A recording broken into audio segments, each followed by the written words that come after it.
आज हम कक्षा 10 विज्ञान का पहले चैप्टर में जल का विद्युत अपघटन पढ़ने वाले हैं। देखिए, विद्युत वियोजन अभिक्रिया हमारी आई थी, उससे संबंधित हमारा उसमें क्वेश्चन ये आ गई है, लेकिन जो टॉपिक था जल का विद्युत अपघटन, ये कई बार एग्जाम में एनसीईआरटी में पूछा गया है। तो जल का विद्युत अपघटन वेरी वेरी इंपोर्टेंट है, आपको करना आना चाहिए। करना कुछ नहीं है, बहुत ही आसान है, बस समझिए क्या है। चलिए, तो जैसा कि आपको बोर्ड पे एक चित्र बना हुआ दिख रहा होगा, ठीक है, और उसके बाद ये कुछ इसकी कार्य विधि है ना। तो आपको बस मैं एक्सप्लेन करूंगा, आप आराम से याद कर लेंगे। तो देखिए, पहले तो ये चित्र आपको बना लेना है, और ये चित्र बना कैसा है, कैसे इसके नाम दिए, ये सब कुछ कार्य विधि में हमने वर्णन किया है, ठीक है। तो देखिए, यहाँ पर हेडिंग बनाई है आज जल का विद्युत अपघटन। तो आज का मेरा टॉपिक जल का विद्युत अपघटन ही रहने वाला है। जल का विद्युत अपघटन, पहले टॉपिक को क्लियर कीजिए। जल का विद्युत अपघटन का मतलब है कि जल का विद्युत यानी कि विद्युत के द्वारा अपघटन मतलब तोड़ना।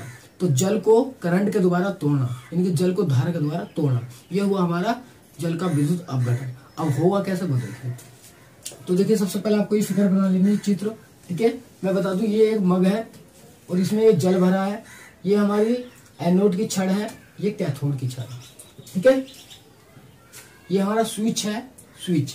ये हमारी बैटरी है, इसका एक पॉजिटिव चार्ज होता है इस पे, एक निगेटिव, तो यानी कि इसे बोलते हैं धन सिरा और इसे ऋण सिरा। और ये हमारा बल्ब लगा है इस पर, ठीक है। चलिए देखिए, पहला पॉइंट क्या है, कार्य विधि में। मेन कार्य विधि है, चित्र बन जाएगा आसानी से एक बार समझ के।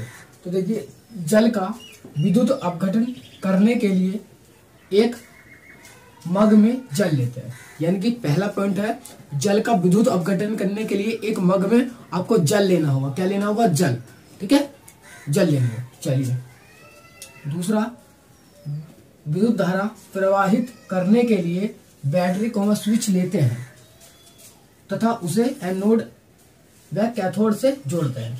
दूसरा पॉइंट है मेरा, विद्युत धारा प्रवाहित करने के लिए बैटरी और स्विच। देखिए, ये बैटरी मैंने ये लिया स्विच, बैटरी और स्विच लेते हैं और वह कैथोड और एनोड से जोड़ते हैं, यानी कि कैथोड की छड़ है, एनोड की छड़ है, इसे जोड़ देते हैं हम, ठीक है।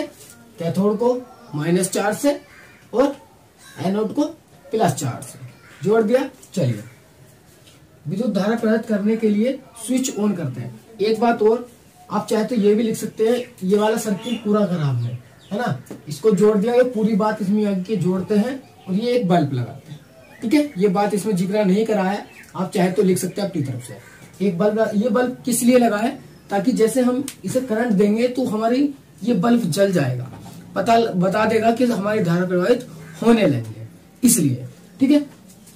जैसे आपने स्विच ऑन करा, उसमें क्या होगा, धारा प्रवाहित होने लगी, क्योंकि यहां से तो जुड़ गया, यहां से तो यहां आके धारा रुक गई हमारी, है ना। अब वो प्रभावित कैसे होगी पूरा मैं बता दूं। धारा हमेशा बंद परिपथ में बहती है। किसमें? बंद परिपथ में। किसमें? बंद। तो देखिए, ये बंद परिपथ बन रहा है, आपको दिखाई दे रहा होगा इस तरीके से। तो ये इसमें हमारी धारा प्रभावित होगी, यानी कि बहेगी। चलिए, दूसरा पॉइंट क्लियर होगा आपको। तीसरा, विद्युत धारा प्रवाहित करने के लिए स्विच ऑन करते हैं। क्या करते हैं? Switch on. जैसे मैंने विद्युत धारा प्रवाहित करने के लिए स्विच ऑन करा, ऑफ स्टैम्प ऑन करा, तो ये धारा ऐसे करके, देखो इस चिन्ह दिखाया मैंने, आई है, ये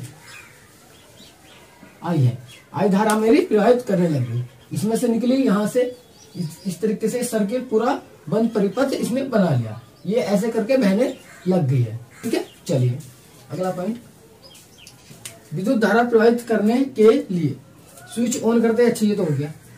चौथा, स्विच ऑन करते ही, जैसे स्विच ऑन करा, स्विच ऑन करते ही विद्युत धारा प्रवाहित होने लगती है। देखिए, होने लगी। जल, देखिए यहां समझिए, जल ऑक्सीजन तथा हाइड्रोजन गैस के रूप में टूट जाता है।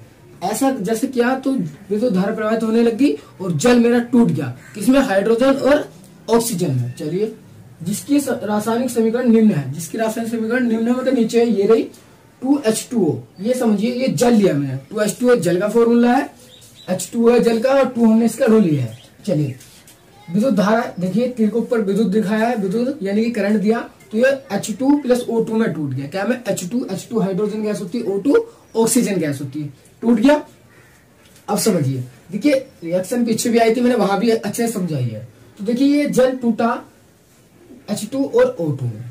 ऑक्सीजन होती है ये O और ये हाइड्रोजन और ये जल, इतना आपको पता है। चलिए लास्ट पॉइंट देखेंगे, ऑक्सीजन गैस एनोड तथा हाइड्रोजन गैस कैथोड पर। देखिए एनोड, ये एनोड की छड़ती है तो इस पे ऑक्सीजन मिल जाती है और कैथोड पर कौन सी, हाइड्रोजन गैस मिल जाती है। देखिए ये मिल रही है हाइड्रोजन गैस, ठीक है। तो ये इस तरीके से हमारे जल का विद्युत अपघटन हो जाता है, ठीक है।